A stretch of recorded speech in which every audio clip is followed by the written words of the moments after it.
Hi యోస్, ఈరోజు నేను మీకోసం ఈ వీడియో షేర్ చేస్తున్నాను. తన పిల్లల కోసం ఈ పిట్ట ఎంత అందంగా గూడు కట్టిందో చూడండి. ఈ తెల్లగా ఉన్నది దూదిలా మెత్తగా ఎంత సాఫ్ట్గా ఉందో, ఎక్కడి నుంచి తెచ్చిందో కానీ తన పిల్లల సుఖం కోసం ఎలా ఆలోచిస్తుందో.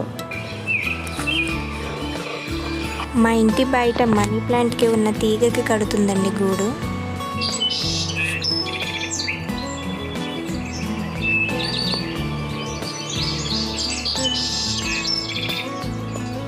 అది సరిపోతుందో లేదో అని కూర్చుంటుంది, లేస్తుంది, మళ్ళీ కడుతుంది. ఫైనల్గా ఇలా రెడీ అయింది. నిజంగా ఈ పిట్ట చాలా గ్రేట్ కదా. ఈ వీడియో కనుక మీకు నచ్చినట్లయితే ప్లీజ్ నా ఛానల్ని సబ్స్క్రైబ్ చేయండి. Thank you.